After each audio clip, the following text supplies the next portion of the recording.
Now, let's continue with our conversation on International Women's Day. We were counting down to the day, which was yesterday, but we did promise you that for us here on Joy News, it's not over. We're going all the way till tomorrow, Friday, and we're telling you stories each day, celebrating women who are doing exceptional things across the country. Now, every 15 minutes, a newborn child dies in Ghana. Usually, it's because of the lack of the personnel in the many of the country's hospitals where their services are most needed. In the third in our Women on the Move series to celebrate women this week, Justice Baidu visits the Upper East region to meet Gillian Bogie, the only female doctor at the newborn care units of the Bolga Hospital, working to change this. This is her story.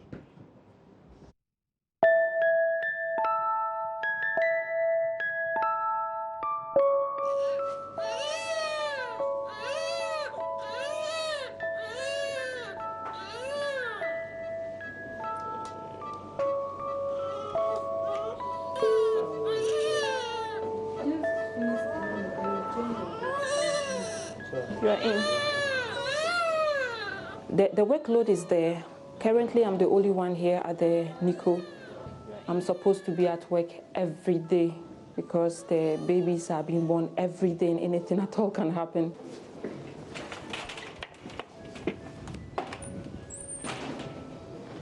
I respond to the name Gillian Bogie.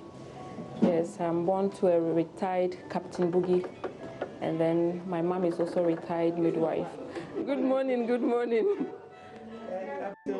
Okay. How many babies do we have today? Okay, this is baby Patricia. Okay, the baby was brought from Burkina Faso. Apparently, this baby was found in a KVIP, in a pit. One old lady, according to the old lady and then the Reverend sisters that brought her to this place, the old lady had gone to free herself, and then she realized that there was something moving in the pit, that's in the KVIP pit. So she immediately called for help. They came, they removed the baby, and then they took the baby to a health center closer to the border, where they also referred the baby to us here. And the baby came unconscious actually and very jaundiced. So the baby has been on oxygen was on oxygen for 2 weeks, and then had a little bit of complications. And then, but as at now, the baby is about 35 days today, and is doing very well. So all what we are doing for this baby right now is to feed and then make sure that the baby gains weight. Latter part of 2016 also, we had a baby like this. The baby was found in a polythene bag, and then with a cord tied around the baby's neck and with a polythene also tied around the baby's neck. The baby was also right in here in our unit. And then the baby is actually doing very well now, and the baby is at the orphanage. It's okay, sorry.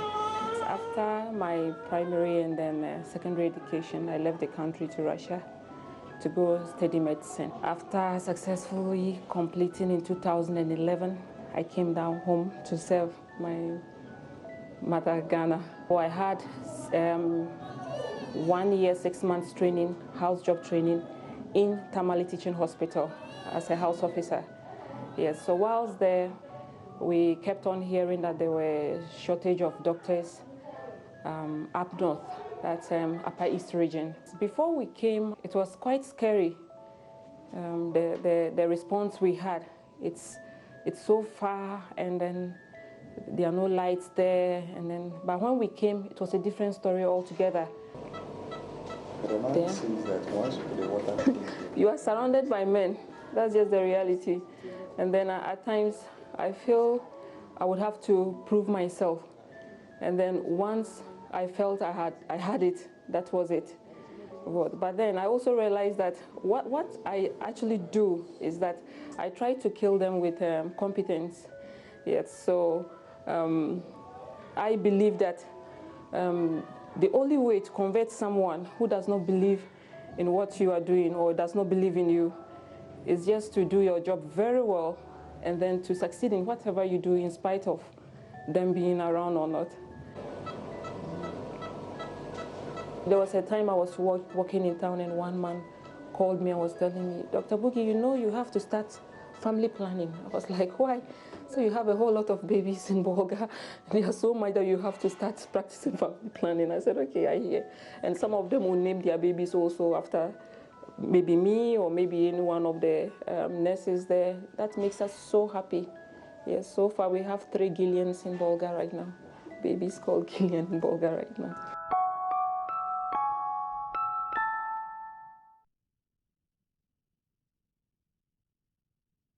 That's an amazing story. Justice Baidu producing this one for us as well. And we celebrate you, Dr. Boogie. This is an incredible story. But joining me is also a very incredible person who's been of such enormous help and support even to us here at Joy News. Dr. Linda Vanuatu is the boss at the Ghana Health Service, Greater Accra region. Good morning to you. Good morning, Mama. Yeah. And I don't know, we're watching the story together. How many of Dr. Boogie don't you have, even in the Greater Accra, in the Western region where you've also served? Yeah. Let me say good morning to everybody watching and listening. And though today is the 9th, I still want to wish all women a good day. And in fact, the men as well, because we can't do it without each other.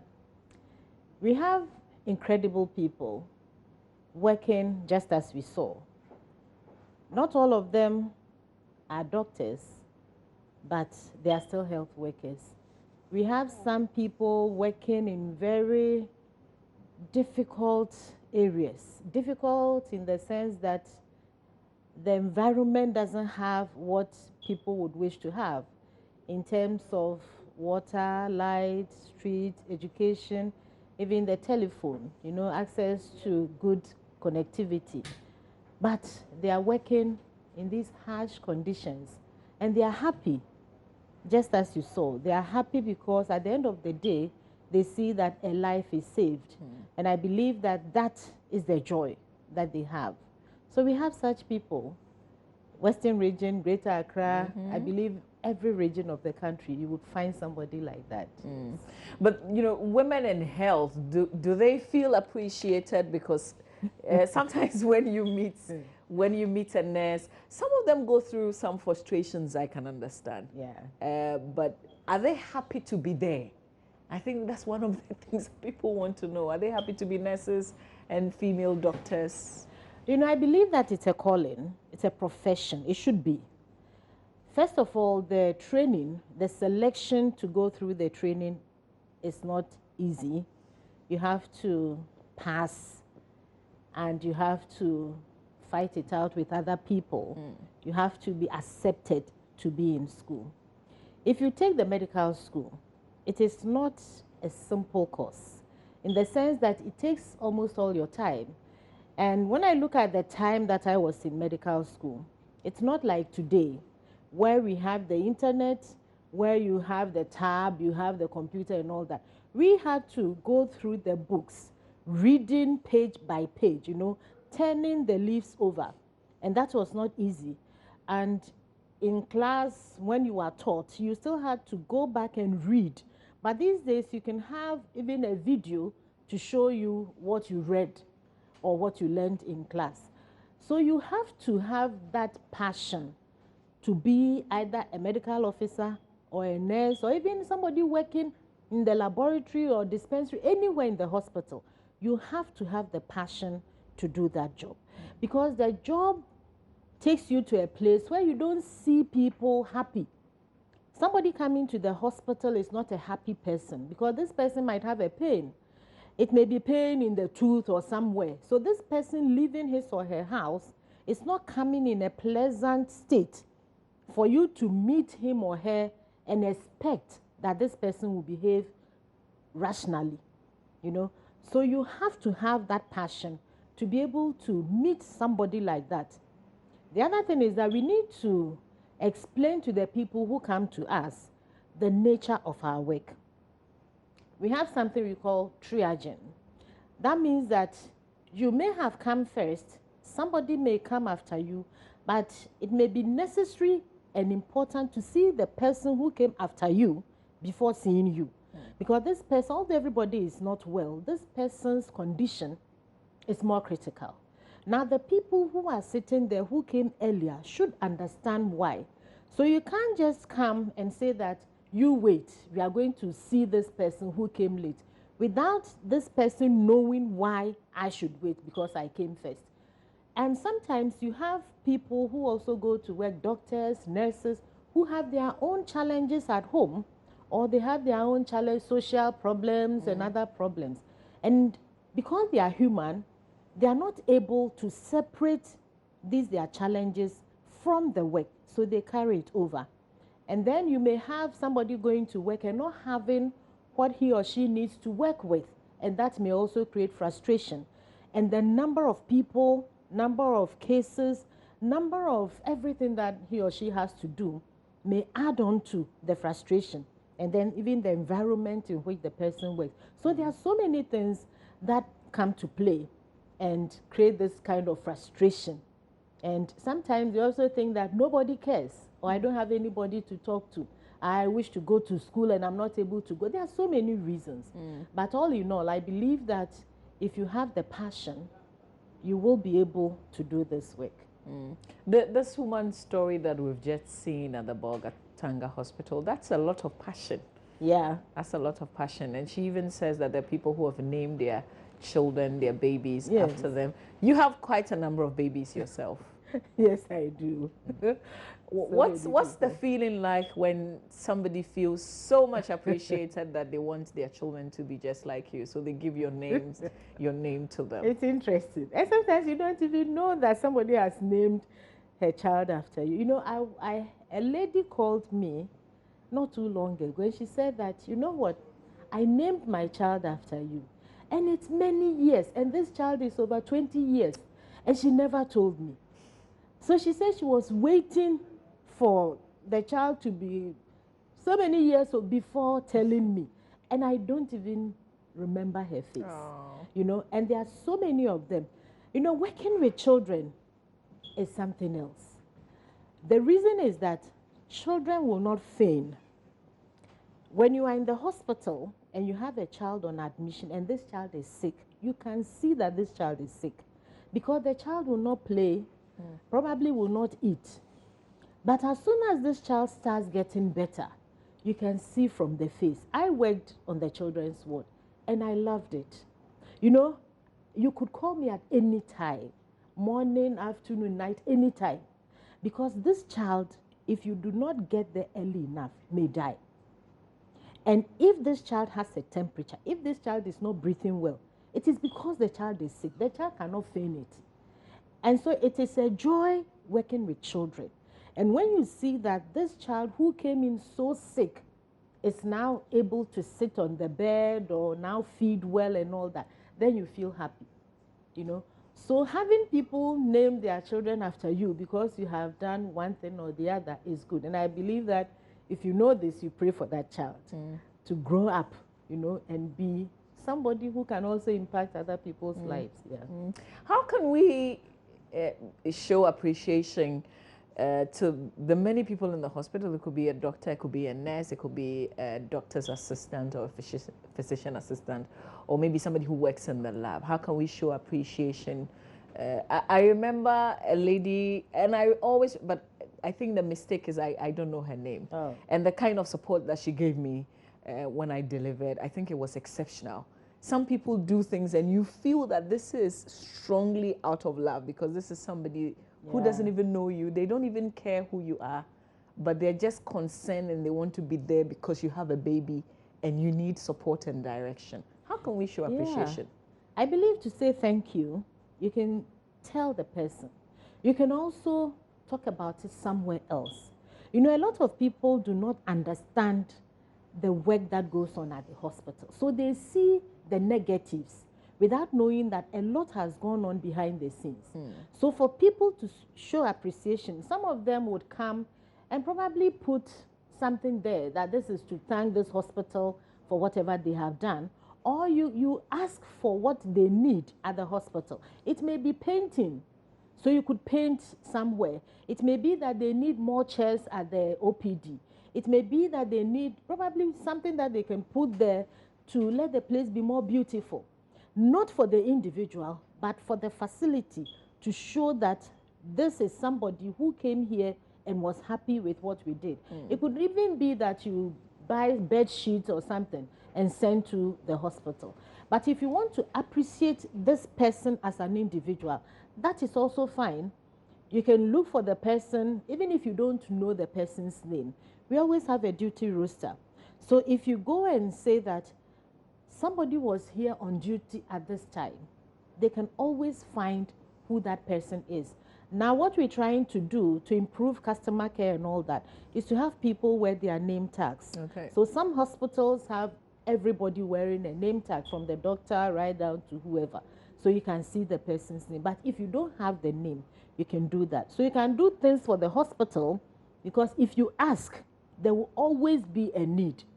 You may not have so much. It can be just maybe a rim of A4 sheets for them to use, but something. And then also during occasions like festivals, Christmas and all that, you could even go and donate to the ward that you were admitted in, or you can donate to the children's ward. There is always a need somewhere. Yeah. I know that this was not part of what we were scheduled to discuss, but you set up a unit at the Adabraka Polyclinic. Yes. What was it? That's a place where if you feel depressed or something, you can walk in and have somebody talk to, right? I was just thinking about the alleged suicidal cases that we're recording, and if our institutions in terms of schools don't have the necessary places where you can go have a chat with someone because you feel maybe there's something on your heart you want to talk to somebody about. Is that like a place where anybody at all can just walk in? And how many do we even have in Greater Accra? Well, I'm very happy that you have asked this question. When I was coming, I just saw, and I think the paper is here, 2 girls commit suicide. And I was wondering, I wanted to buy the paper. Unfortunately, I couldn't, just to find out what happened. You know, this place you're talking about at Adabraka, I call it the Hope Restoration Center. And it was set up basically because we have a lot of women who have stillbirths. They deliver, the babies are not alive, and we do not give them that necessary support that they need, in my opinion, because the facilities, the nurses will talk to you and say that they'll try to console you, but is that enough? So we set up this place, and it is for anybody who needs counseling. You know, and I'm happy to say that I just returned from a training to learn more about how to handle such people. So this place is there, although we set it up for women and families, husbands and people who lost their children at birth, or husbands who lost their wives through pregnancy and childbirth.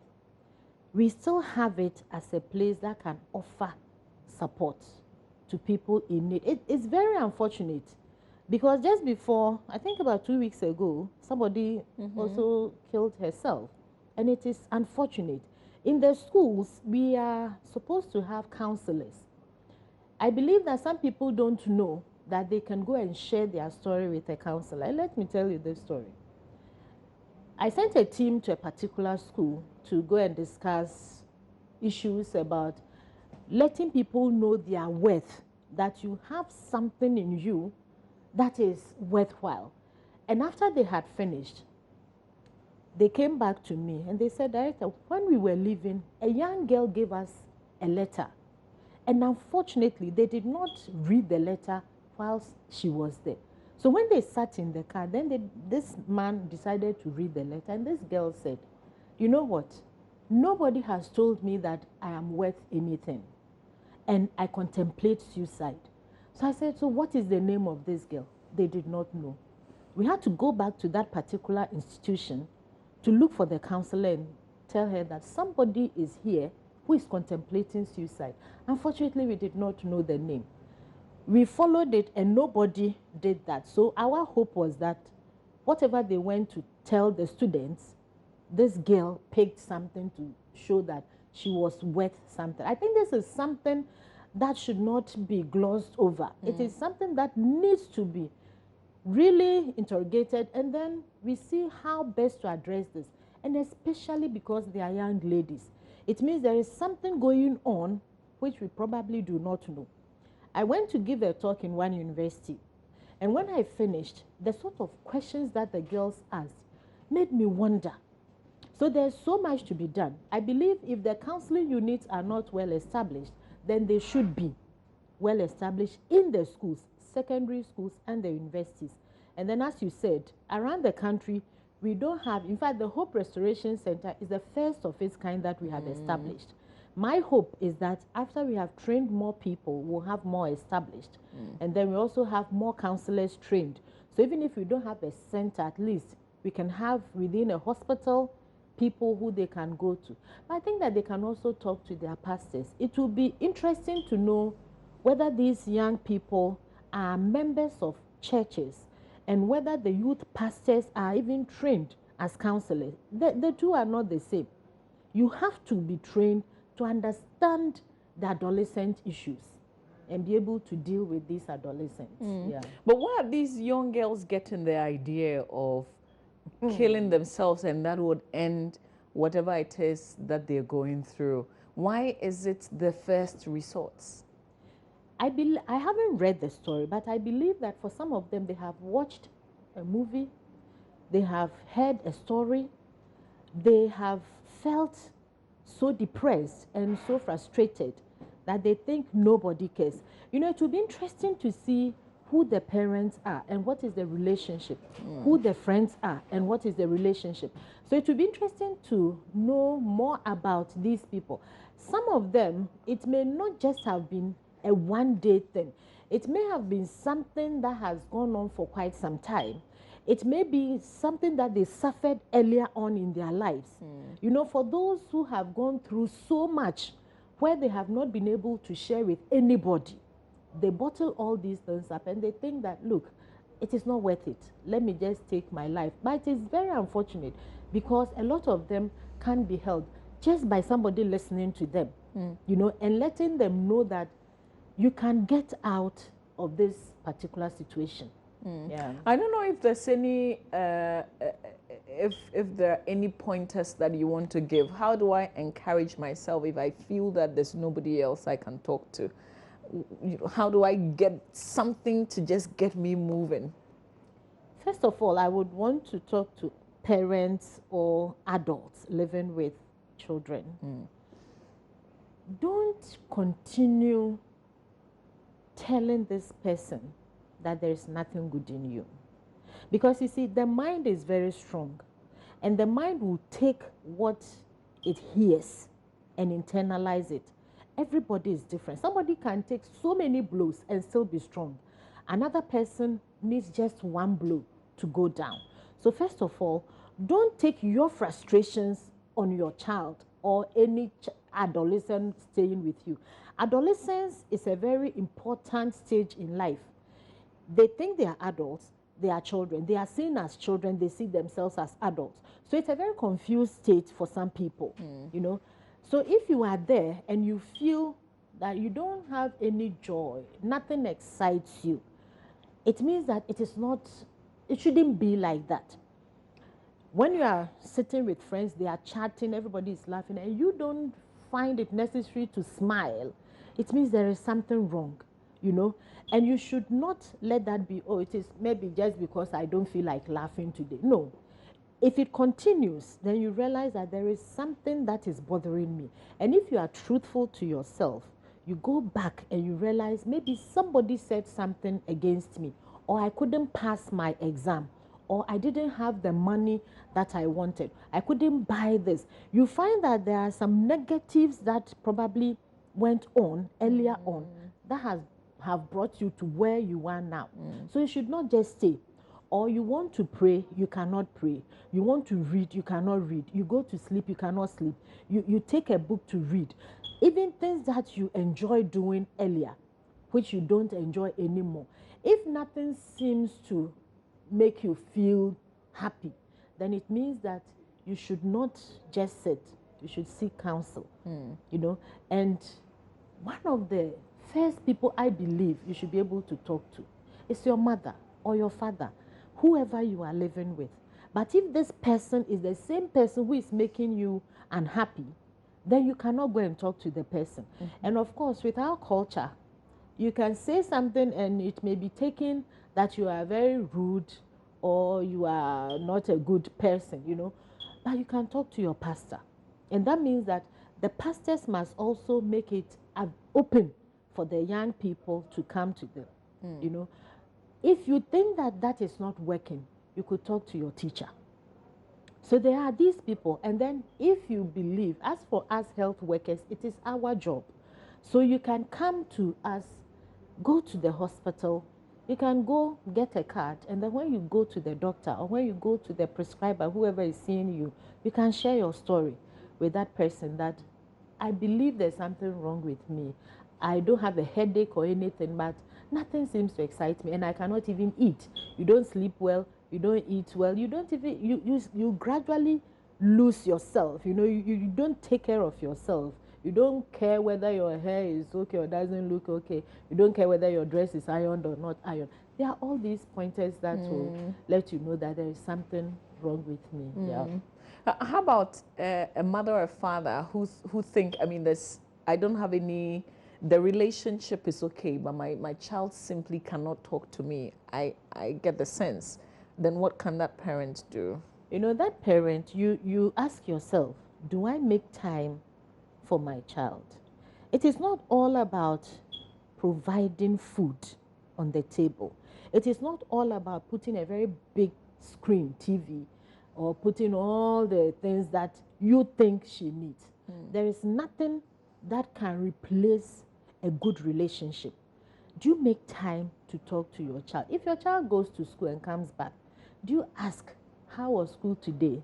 Is there anything I can help you with? What did you learn? How do you understand this? Did you understand everything? How are your friends? You know, show interest, show love. So love is not just about inanimate things sitting there. You may put everything at her disposal or his disposal. There may even be 3 cars that he or she can choose from and 3 drivers. But is that all? Spend time to talk. And then, very importantly, if you are a Christian, spend time to share the word of God with your child in the morning. It doesn't matter how busy you are. If you can't do it in the morning, do it in the evening so that you have a time of sitting together. You know, we come home at different times. Elsewhere, people make it mandatory that dinner is eaten together. You may not be able to do that in your home, but at least find time to see how the day went. And then you also share certain stories with the child. You may be working, maybe you are a doctor like me. You can talk not about your patients, but you can talk about how you're also feeling. You know what? Today was very, very tiring, but when I came home, seeing you alone has made me happy. Say things that will let your child, your family members know that you care about them and they will also care. And then do little things. Don't just think about the very big things, little things. When I was coming, I bought you a bar of chocolate. Things that will let this child know that you are thinking of him or her, and don't continue insulting. If the child does something wrong, let the child know that you have done something that is wrong, but you are not a wrong person.